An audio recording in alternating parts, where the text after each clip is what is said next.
Hello friends, radiography इन हिंदी में आपका स्वागत है। आज के चैप्टर में हम पढ़ेंगे power storage generator. Power storage generator के अंदर हम कैपेसिटर डिस्चार्ज एक्स-रे ट्यूब तथा बैटरी पावर्ड एक्स-रे ट्यूब के बारे में स्टडी करेंगे, जो कि मोबाइल एक्स-रे इक्विपमेंट के अंदर काम में लिए जाते हैं। तो चलिए चलते हम टॉपिक की ओर। देखिए, जब मोबाइल एक्स-रे इक्विपमेंट को पेशेंट के रूम के अंदर लेके जाया जाता है, मोबाइल एक्स-रे इक्विपमेंट, तो वहां पर जो पावर सप्लाई उपलब्ध होती है वो पावर सप्लाई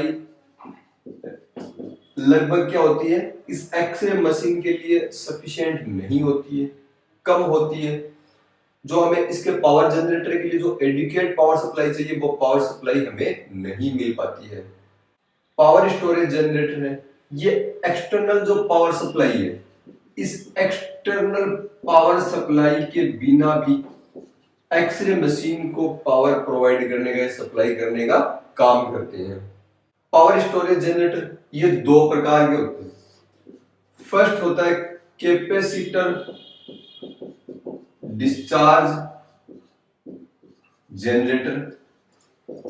इनके अंदर कैपेसिटर होता है जो चार्ज को स्टोरेज करता है। दूसरा होता है बैटरी पावर्ड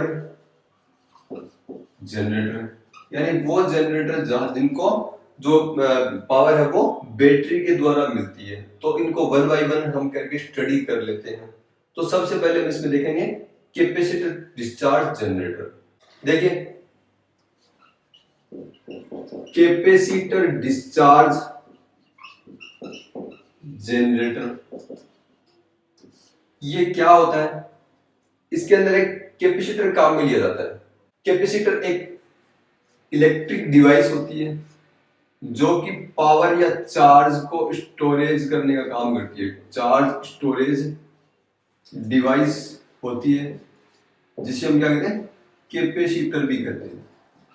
जब आप इसको एक्सटर्नल पावर सप्लाई से जोड़ते हो तो ये क्या करती है, ये अपने बीच के अंदर चार्ज या आवेश को स्टोर कर लेती है। इसको क्या करती है, स्टोर कर लेती है। और जब आप इस चार्ज को जो किसी डिवाइस के किनारों पर इसको लगाते हो तो ये चार्ज क्या होता है, रैपिडली उसके अंदर से फ्लो होता है या प्रवाहित होता है।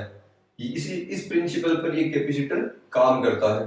कैपेसिटर डिस्चार्ज जो जनरेटर होते हैं उनके अंदर स्टैंडर्ड 110 वोल्ट या 120 वोल्ट पावर सप्लाई काम मिल जाती है, जिसे स्टेप अप ट्रांसफार्मर है। इस स्टेप अप ट्रांसफार्मर की प्राइमरी में फेड किया जाता है। जैसे ये इसकी स्टेप अप ट्रांसफार्मर की है प्राइमरी होगी, यहाँ पे स्टैंडर्ड 110 वोल्ट या 100 220 वोल्ट जो पावर सप्लाई है वो काम में ली जाती है। और जो स्टेप अप ट्रांसफार्मर की जो सेकेंडरीज पे जो हमें वोल्टेज मिलता है ये है स्टेप अप ट्रांसफार्मर, जो वोल्टता को बहुत ज्यादा बढ़ा देता है। इससे जो आउटपुट आता है, इस आउटपुट को रेक्टिफाई किया जाता है, यहाँ पर रेक्टिफायर लगा दिया जाता है, जिससे एसी करंट है डीसी के अंदर कन्वर्ट हो जाता है। क्योंकि जो कैपेसिटर है, कैपेसिटर के किनारों पर चार्ज है वो डीसी के द्वारा जो उसके अंदर स्टोर किया जाता है।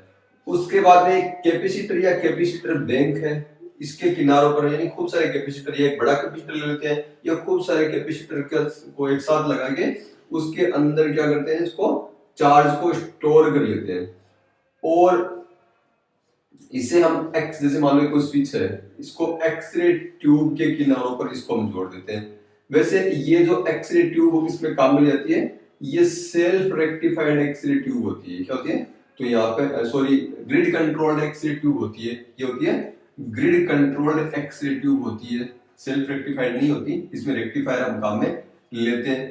तो जो कैपेसिटर है, इस कैपेसिटर के किनारों पर चार्ज को क्या करते हैं, हम स्टोर कर लेते हैं। और जब भी हमें चाहिए होता है वो चार्ज एक्सरे ट्यूब के किनारों पर हम इसको डिस्चार्ज के रूप में हम प्राप्त कर लेते हैं। मैं यहाँ पे स्विच लगाया, लेकिन यहाँ पे जो एक्सरे ट्यूब होती है ये खुद भी ग्रिड कंट्रोल्ड एक्सरे ट्यूब होती है। क्या होती, कौन सी होती है? Grid controlled X ray tube. इसका मैंने एक सेपरेट वीडियो बनाया है, उस वीडियो के अंदर आप इसको देख सकते हो। मैं आपको बेसिक बता देता हूँ कि जो जैसे ये एनोड हो गया, ये फिलामेंट हो गया और ये फोक्सिंग कप है। इलेक्ट्रॉन्स का फ्लो यहाँ पर एनोड पर होता है कि थोड़े से, और यहाँ पे एक्स-रेज प्रोड्यूस होती है। फोक्सिंग कप का कार्य क्या होता है? ये इस इलेक्ट्रॉन स्ट्रीम को स्प्रेड होने से बचाता है। लेकिन अगर हम इसको नेगेटिव पोटेंशियल इतना ज्यादा दे दें कि ये इस इलेक्ट्रॉन्स को यहाँ पर पहुंचने नहीं दे, उससे पहले कट ऑफ कर दे, तो ऐसी एक्स-रे ट्यूब को क्या कहते हैं? ग्रिड कंट्रोल्ड एक्स-रे ट्यूब कहते हैं। ऐसे एक्स-रे ट्यूब को ग्रिड कंट्रोल्ड एक्स-रे ट्यूब कहते हैं। तो यानी इनके पास, इन एक्स-रे ट्यूब के पास खुद का ही एक ऑन ऑफ स्विच होता है, जिसके द्वारा ये इलेक्ट्रॉन फ्लो को रोक सकता है। यानी जो चार्ज इसके किनारों पर आ रहा है, उस चार्ज को एनोड कैथोड से एनोड की ओर जाने से ये रोक सकती है। ग्रिड कंट्रोल्ड एक्स-रे ट्यूब यहाँ पर काम में ली जाती है। देखिए, एक्स-रे ट्यूब के किनारों पर जो वोल्टेज है, जो केवी है, उस केवी को कैपेसिटर के किनारों पर जो वोल्टेज है, इस वोल्टेज के द्वारा कंट्रोल किया जा सकता है। इसके आगे किया जाता है के द्वारा कंट्रोल किया जा सकता है। और कैपेसिटर के किनारों पर कितना वोल्टेज होगा, ये इस स्टेप अप ट्रांसफार्मर के आउटपुट के वोल्टेज के द्वारा निर्धारित होता है। और आउटपुट वोल्टेज क्या होगा? वो वोल्टेज इस स्टेप अप ट्रांसफार्मर की प्राइमरी, जो कि एक ऑटो ट्रांसफार्मर से जुड़ी हुई होती है, जो किससे जुड़ी होती है? एक ऑटो ट्रांसफार्मर, इसके द्वारा कंट्रोल किया जाता है। कैसे? इसमें केवी सिलेक्टर होता है।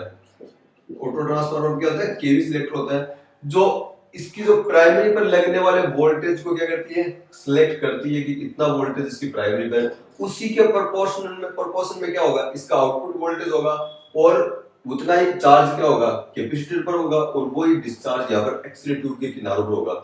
यानी एक्स-रे ट्यूब के किनारों पर वोल्टेज है, वो यहाँ पर प्राइमरी के पास जो ऑटो ट्रांसफार्मर लगा हुआ है, इस ऑटो ट्रांसफार्मर के केवी सिलेक्टर के द्वारा हम इसको परिवर्तित कर सकते हैं। कैपेसिटर डिस्चार्ज एक्स जो ये जनरेटर होते हैं, ये बहुत ही कम समय के लिए, ये यूनिट्स होती है, बहुत ही कम समय के लिए बहुत ही ज्यादा ट्यूब करंट जो एमए होता है, ये उत्पन्न कर सकते हैं। शॉर्ट एक्सपोजर टाइम के लिए क्या कर सकते हैं? बहुत ज्यादा एमए उत्पन्न कर सकते हैं। कितना? ये लगभग 500 एमए तक उत्पन्न कर सकते हैं, जो कि बहुत ज्यादा होता है। यानी कि जो क्षमता इनकी ज्यादा होती है।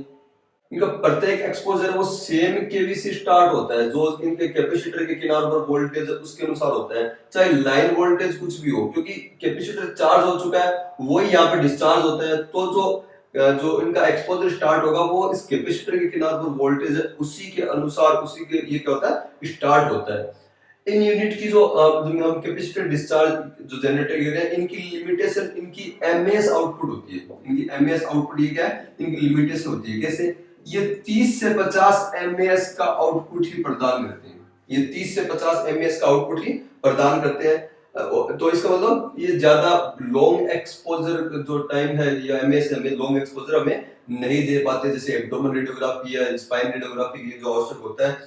और जैसे जैसे एक्सपोजर स्टार्ट होता है, वैसे वैसे जो इनके किनारों पर जो केवी है, वो केवी गिरना शुरू हो जाता है। केवी क्या होता है? गिरना शुरू हो जाता है। कितना? एक केवी, एक एमएस एक्सपोजर, जैसे हमने एक एमएस एक्सपोजर है, उसके पीछे एक केवी का वोल्टेज ड्रॉप डाउन होता है, एक केवी का गिर जाता है। कैसे? मान लो आप 90 किलोवोल्ट आपने जो केवी सिलेक्ट किया है, और 30 एमएस आपने जो इसका आपने यहाँ पे जो एक्स जो इलेक्ट्रॉन आउटपुट या एक्स-रे आउटपुट है, वो आपने 30 एमए आपने लगाया है, एमएस लगाया है। तो एक्सपोजर स्टार्ट होगा उस समय 90 केवी होगा, लेकिन जैसे जैसे 30 केवी ये 0 एम जो 30 एमएस 0 एमएस पे आएंगे, वैसे वैसे केवी 60 केवी ही रहता है। केवी क्या होता है? 60 केवी रहता है। क्यों? क्योंकि कैपेसिटर के किनारे से चार्ज और डिस्चार्ज होता रहता है, तो इसकी खुद की वोल्टता घटती जाती है, और इस कैपेसिटर के किनारों पर जो वोल्टता है, वही वोल्टता हमें क्या मिलती है? एक्स-रे ट्यूब के किनारों पर मिलती है। इसलिए जैसे जैसे एक्सपोजर आगे चलता है, वैसे वैसे क्या होता है? एमएस के अनुसार केवी नीचे गिरना शुरू हो जाता है। इसलिए थिक बॉडी पार्ट जैसे एब्डोमेन रेडियोग्राफी में उपयोग करने के लिए जो कैपेसिटर डिस्चार्ज जनरेटर है, ये सुटेबल नहीं होते। ये क्या होते हैं? सुटेबल नहीं होते। एक और चीज, ये कॉर्डलेस मोबाइल यूनिट भी नहीं होती। कॉर्डलेस मतलब कि इनको मतलब हमने एक डिपार्टमेंट से दूसरे डिपार्टमेंट में ले जाते हैं बिना तार के, ऐसा नहीं हो सकता। क्यों? क्योंकि जैसे ही कैपेसिटर पूरा डिस्चार्ज हो गया, तो तुरंत इसको चार्ज करना जरूरी होगा। यानी आपकी जो नॉर्मल पावर सप्लाई है उससे भी चाहे इसको चार्ज करें तो हमें इसको चार्ज करना पड़ेगा। तो ये इसलिए कोर्डलेस नहीं होती है, इसको प्लग में लगाए रखना पड़ता है। और जैसे ये कैपेसिटर डिस्चार्ज हो जाता है एक्सरे ट्यूब के किनारों पर, तो ये ऑटोमेटिकली अधिकांश एक्सरे जो यूनिट्स है उनके अंदर क्या होता है, ये ऑटोमेटिकली चार्ज होना शुरू हो जाता है। कुछ मैनुअल होते हैं जिनके अंदर हमने स्विच को दबाना पड़ता है जिससे ये चार्ज होती है, लेकिन अधिकांश में क्या होता है, ऑटोमेटिकली ये क्या होता है, चार्ज होना शुरू होने लग जाता है। अतः एक्सरे विभाग से दूसरे विभाग में ले जाकर एक्सरे करना हम ये व्यवहारिक नहीं होता। क्यों? जैसे ही आपने इसको एक्सरे आपने इसको चार्ज कर लिया और उसके बाद अगर आप दूसरे डिपार्टमेंट लेके जाओगे तब तक कैपेसिटर से चार्ज लीक होता रहेगा और आप जब तक वहां पहुंचोगे तो बहुत ज्यादा चार्ज लीक हो जाएगा। इसलिए इसे एक्सपोजर से जस्ट पहले इसको चार्ज किया जाता है और यहाँ पे हमें एक्सरे का इसका आउटपुट लिया जाता है। तो ये capacitor discharge X ray tube complete है।